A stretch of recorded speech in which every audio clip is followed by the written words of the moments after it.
ത്രിയേക ദൈവത്തിന്റെ വലിയ തിരുനാമം മഹത്വപ്പെടുമാറാകട്ടെ. നമ്മുടെ വികാരി ഏറ്റവും വന്യനായ CS മാത്യൂസ് അച്ഛൻ, സഹവികാരിമാരായ വന്യ എബി അച്ഛൻ, വന്യ ഡെന്നിസ് അച്ഛൻ, അനുഗ്രഹിക്കപ്പെട്ട വാത്സല്യ സഹോദരങ്ങളെ, തൃത്വനാമത്തിൽ സ്നേഹവന്ദനം. മലങ്കര സഭയുടെ ചരിത്രത്തിലെ ഏറ്റവും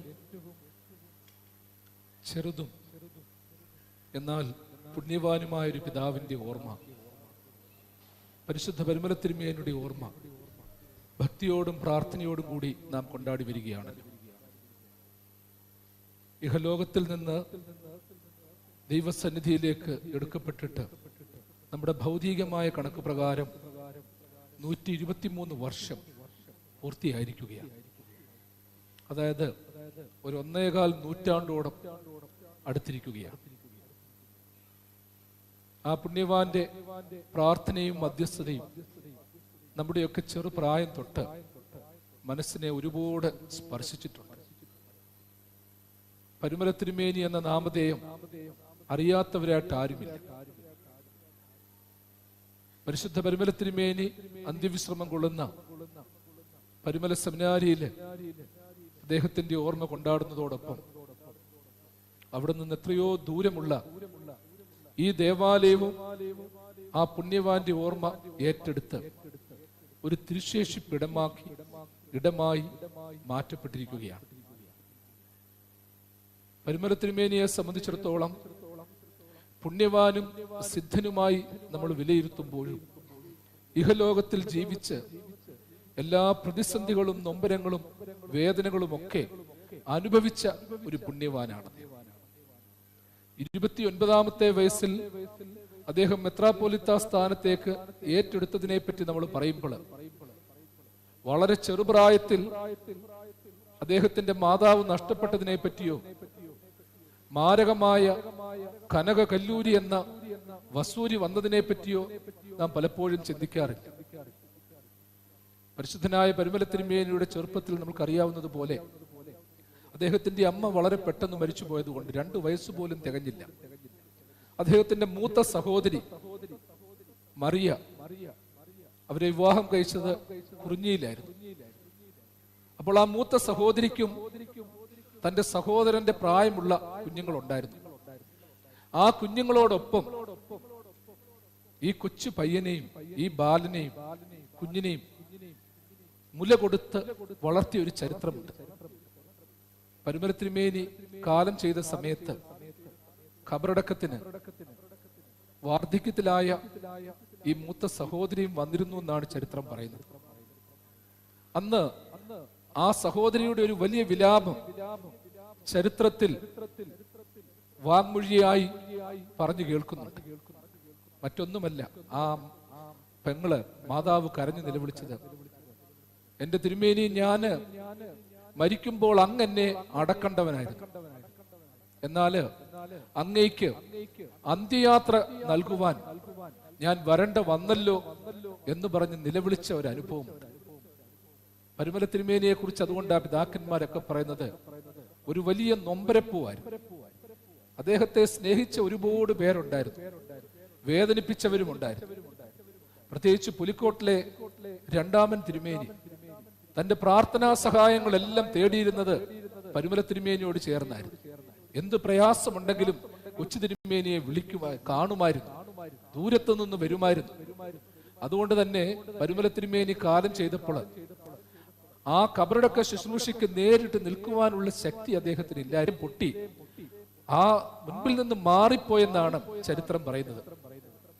അതുകൊണ്ട് തന്നെ മുറിമറ്റത്തിൽ പൗലൂസ് മാർ ഈവാനിയോസ് തിരുമേനിയായിരുന്നു കൂടുതൽ സമയം ഈ ശുശ്രൂഷയ്ക്ക് കാർമ്മികത്വം വഹിച്ചത്. നമ്മൾ ഓർത്തോണം, ഒരുപാട് പേരുടെ കുടുംബാംഗങ്ങളുടെ, സഹോദരങ്ങളുടെ, പ്രിയപ്പെട്ടവരുടെ ഒക്കെ മനസ്സിൽ ഒരു വലിയ നൊമ്പരം ശേഷിപ്പിച്ചുകൊണ്ട് കടന്നുപോയ ഒരു വലിയ പുണ്യവാനായിരുന്നു പരിമല തിരുമേനി. അതുകൊണ്ട് ആ തിരുമേനി കാലം ചെയ്തു കഴിഞ്ഞപ്പോൾ ആദ്യം എഴുതിയ വിലാപ കാവ്യം നിങ്ങൾക്കൊക്കെ അറിയാം. പരിമലയിൽ നാളെ ഉച്ച കഴിഞ്ഞിട്ടുണ്ടെങ്കിൽ ഉച്ച കഴിഞ്ഞിട്ടുള്ള ആ റാസയില് സന്താപമേ എന്നുള്ള പാട്ടുപാടി ഉള്ള ഒരു വിലാപ റാസയ്ക്ക് സമാനമായിട്ടുള്ള ഒരു റാസയാണ് നടത്തപ്പെടുന്നത്. നമ്മൾ ഒരുപക്ഷെ മറന്നു പോയിട്ടില്ലായിരിക്കും. സന്താപമേ സന്താപമേ തീരാതെ കണ്ടുള്ള സന്താപമേ എൻ്റെ ബാവാമാർ ഗ്രിഗോറിയോസയ്യോ വാനവനാട്ടിലമർന്നു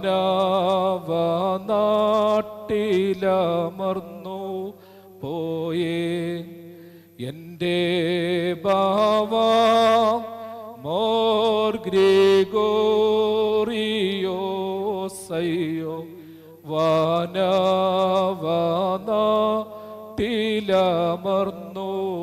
പോയേ.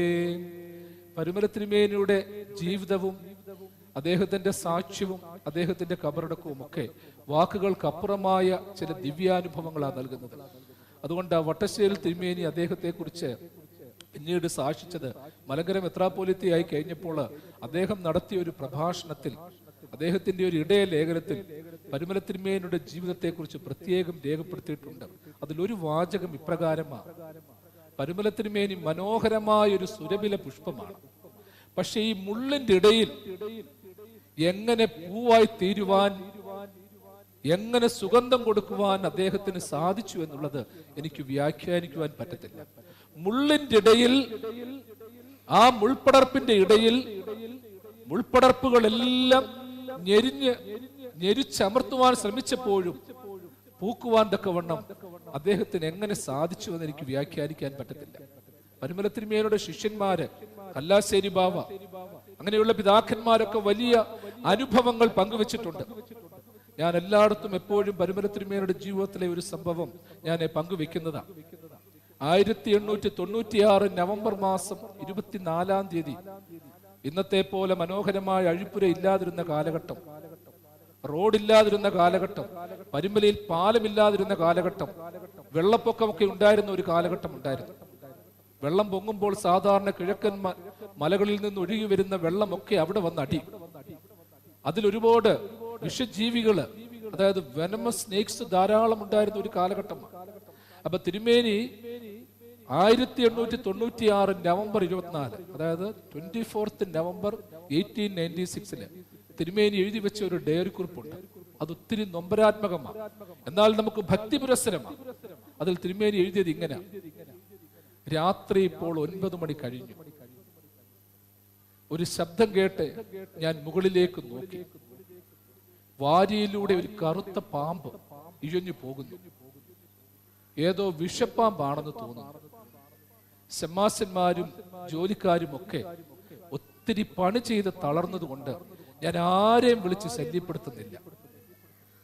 ഈ പാമ്പ് ഇറങ്ങി വന്നെന്നെ ദംശിക്കുമെന്ന് ഞാൻ ഭയക്കുന്നില്ല. കാരണം എന്നിലുള്ള കർത്താവിന്റെ തിരുശരീര രക്തങ്ങൾക്ക് ആ പാമ്പിന്റെ വിഷത്തെ അതിജീവിക്കുവാനുള്ള ശക്തി എനിക്ക് തരുവാൻ സാധിക്കുമെന്ന് ഞാൻ ഉറച്ചു വിശ്വസിക്കുന്നു. തമ്പുരാനെ സുഖകരമായ ഉറക്കം തന്നാലും.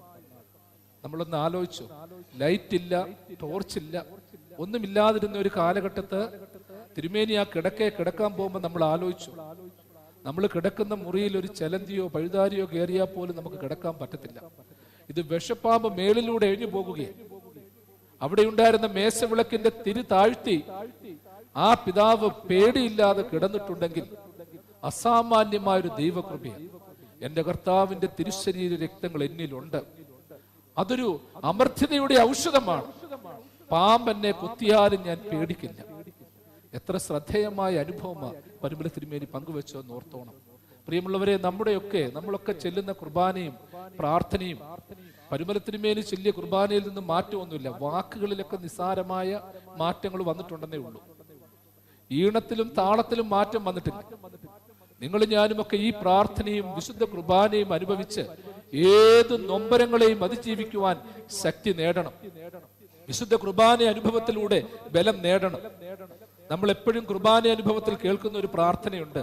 അപ്പവീഞ്ഞുകൾ കൈകളിൽ എടുത്ത് പുരോഹിതൻ ഉയർത്തുമ്പോൾ നിങ്ങൾ ശ്രദ്ധിച്ചു കാണും. ഉണ്ടായിട്ടുള്ളതും ഉണ്ടാകുവാനുള്ളതുമായ സകലത്തെയും പൂർത്തിയാക്കുന്ന ജീവനുള്ള പരിശുദ്ധ റൂഹ നമ്മോടുകൂടെ. അപ്പവീഞ്ഞുകൾ കൈകളിലെടുത്ത് പ്രാർത്ഥിക്കുക.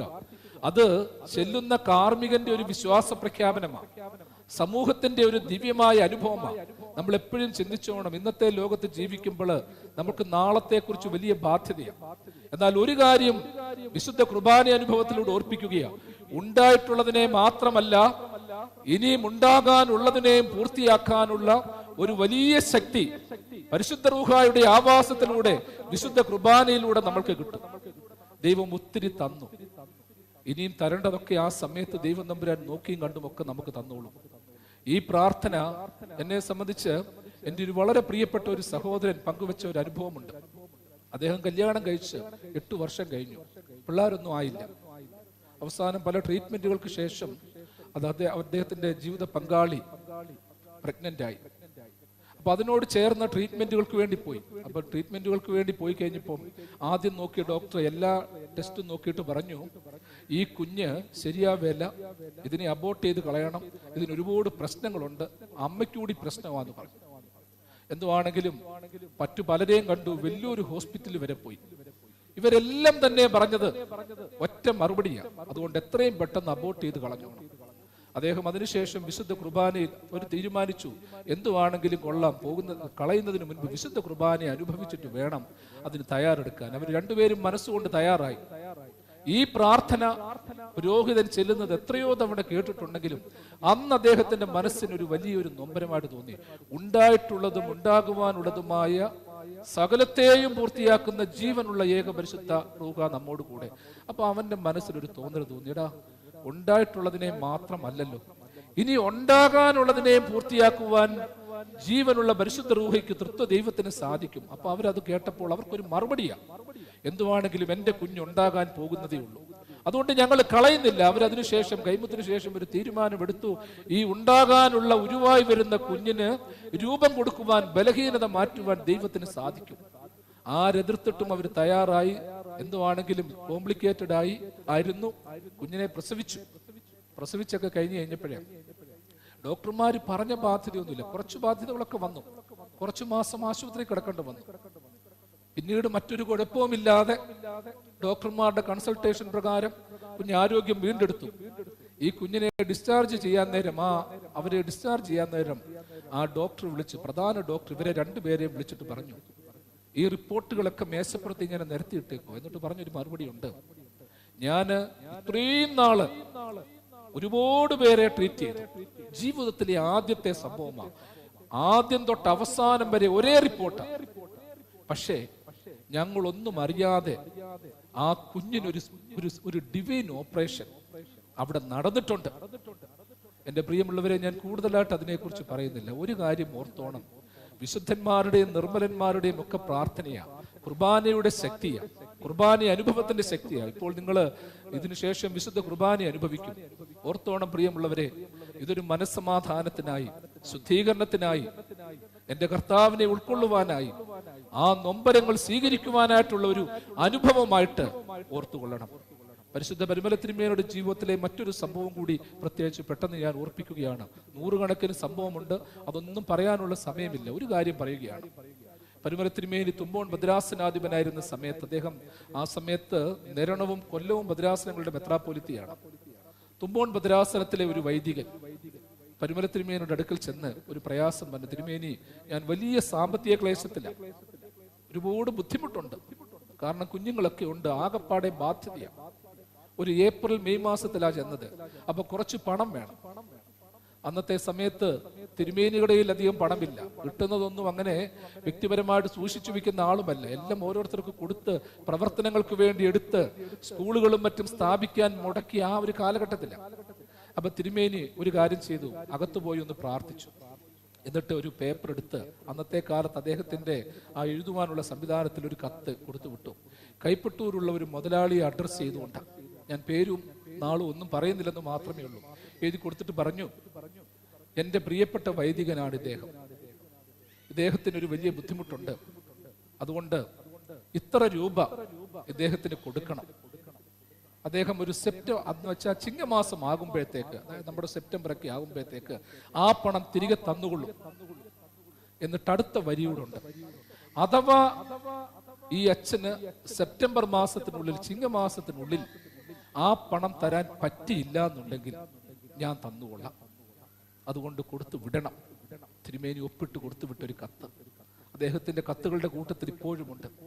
എന്തൊരു ഹൃദ്യമായിട്ടാ പിതാവ് എഴുതി വെക്കുന്നത്. ഒരാൾ പ്രയാസം ചോദിച്ചപ്പോൾ അവഹേളിക്കുകയോ നിന്ദിക്കുകയല്ല, അല്ലെങ്കിൽ ഒരാളോട് ആജ്ഞാപിക്കുകയല്ല. അങ്ങയുടെ കയ്യിൽ ഉണ്ടെങ്കിൽ അത് കൊടുക്കണം. അഥവാ തിരിച്ചു തരാനില്ലെങ്കിൽ ഞാനത് തന്നുകൊള്ളാം.